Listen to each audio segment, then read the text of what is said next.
Shalom saudaraku sekalian. Hari ini kita akan belajar dari Yunus pasal yang kedua. Di dalam seri yang lalu ketika kita belajar dari Yunus pasal yang pertama, kita belajar bagaimana anugerah Allah itu adalah anugerah yang selalu mencari dan mengejar kita. Dan hari ini kita akan belajar bagaimana sarana anugerah itu diberikan Allah kepada kita.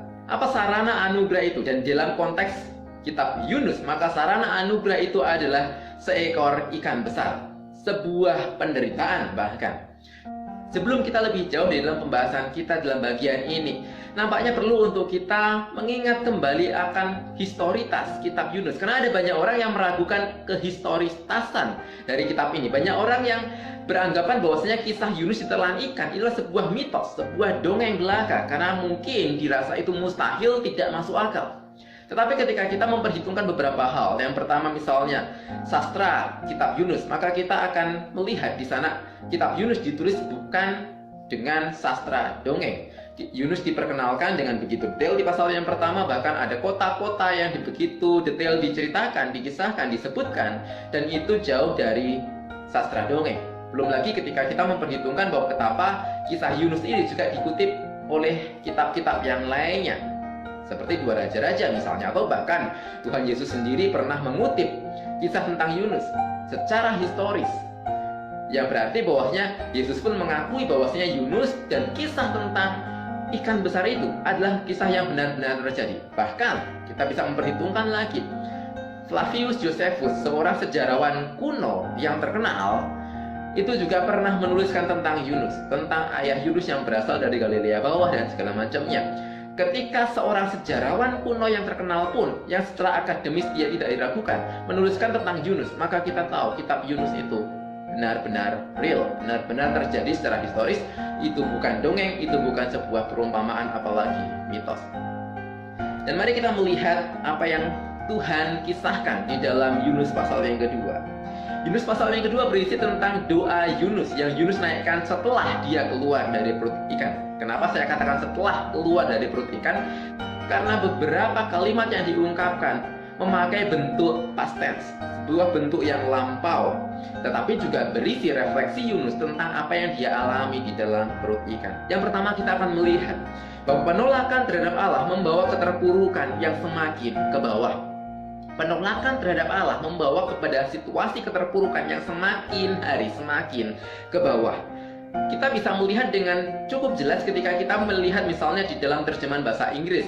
Di dalam terjemahan ESV di sana dikatakan misalnya pasal pertama ayat yang ketiga, he went down to Joppa. Ayat yang kelima, gone down into the innermost part of the ship.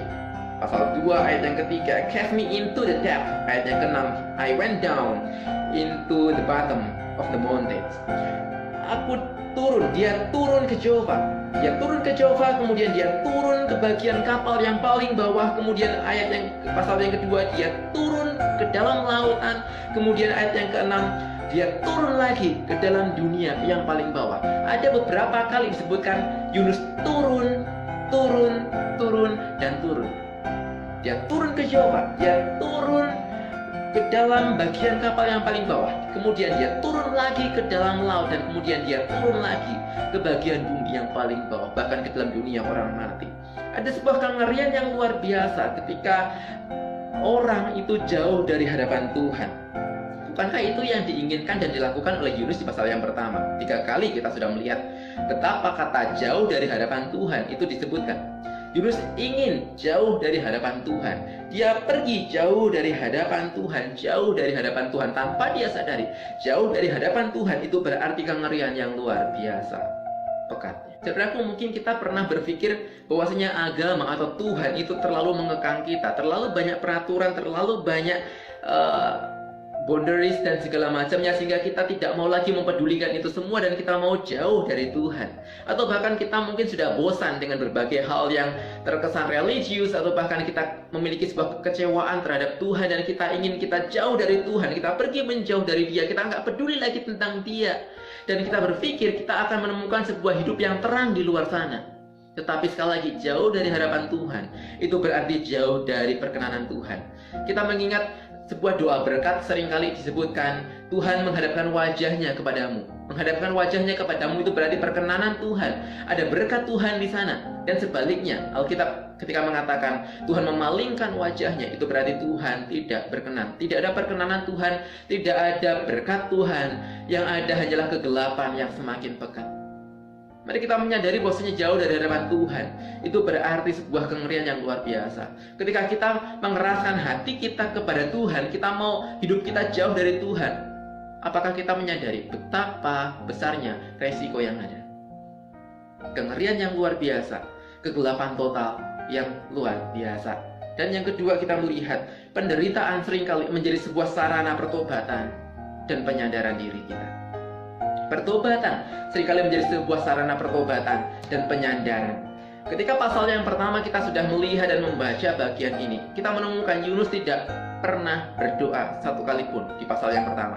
Yunus tidak pernah berdoa di pasal yang pertama, bahkan ketika para pelaut itu pun menyuruh Yunus untuk berdoa kepada Allahnya. Yunus tidak berdoa, tetapi ketika di pasal 2, ketika Yunus masuk dalam dunia yang paling bawah, kegelapan total di dalam perut ikan itu, maka di sana dikatakan Yunus berdoa. Ada sebuah nada keputusasaan, nada-nada tanpa harapan ketika kita membaca doa Yunus di pasal yang kedua ini. Dikatakan di sana, dari tengah dunia orang mati, kau lemparkan aku ke tempat yang dalam, ke pusat lautan, terusir aku dari hadapanmu. Air telah mengepung aku, samudra raya merangkum aku. Aku tenggelam di dasar laut dan pintunya terpalang di belakangku selama-lamanya. Dan seterusnya. Kalimat-kalimat yang berisi bernada keputusasaan tanpa harapan yang kemudian mendorong Yunus untuk berdoa kepada Tuhan. Saudaraku, seringkali ketika kita di dalam kehidupan yang aman, di dalam kehidupan yang semuanya berjalan dengan baik, kita berpikir kita bisa hidup tanpa Tuhan.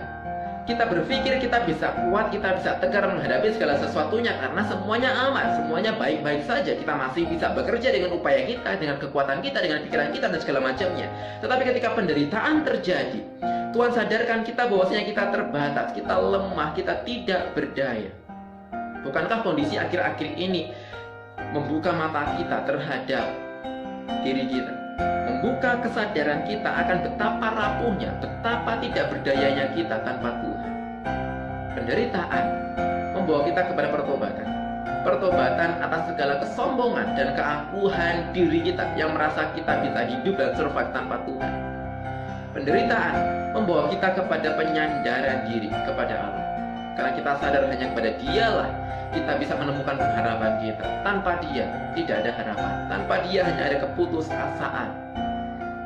Sehingga kita bisa melihat pasal yang kedua dari kitab Yunus, bahwasanya penderitaan bisa menjadi sarana anugerah Allah bagi kita. Sarana anugerah yang menyadarkan kita bahwasanya yang pertama, jauh dari Tuhan itu berarti jauh dari perkenanan Tuhan. Jangan pernah kita berpikir untuk kita bisa menemukan terang di luar Tuhan. Jangan pernah kita berpikir bahwasanya ketika kita lari jauh dari hadapan Tuhan, maka hidup kita akan justru lebih baik. Sebaliknya, jauh dari hadapan Tuhan berarti jauh dari perkenanan Tuhan. Yang kedua, menyadarkan kita bahwasanya penderitaan itu bisa menjadi sebuah sarana Tuhan untuk menyadarkan kita. Kesombongan dan keangkuhan kita diluluhlantahkan, ditundukkan, dan kita dipaksa untuk menyadari betapa kita membutuhkan Tuhan. Tanpa Tuhan kita terbatas, lemah, dan tidak berdaya. Hanya di dalam Tuhan kita mendapatkan pengharapan dan kekuatan kita. Mari kita berdoa. Bapa, kadangkala ketika situasi aman, ketika kami merasa kami bisa, kami merasa kami tidak butuh Tuhan, kami merasa ketika kami jauh dari Engkau pun itu tidak masalah. Bahkan kami sengaja untuk menjauhkan diri dari Tuhan. Kami bosan mungkin, kami kecewa, kami enggan untuk bertemu dengan Tuhan. Kan kami berpikir tanpa Tuhan kami tetap bisa hidup, tanpa Tuhan kami tetap bisa bekerja, tanpa Tuhan kami tetap bisa beraktivitas. Tetapi biarlah firman ini menyadarkan kami. Jauh dari hadapan Tuhan berarti jauh dari perkenanan Tuhan, yang itu berarti kegelapan yang mengerikan. Dan penderitaan itu bisa menyadarkan kami bahwasanya kami terbatas Tuhan. Di luar Engkau kami terbatas, kami lemah, kami rapuh, kami tidak berdaya.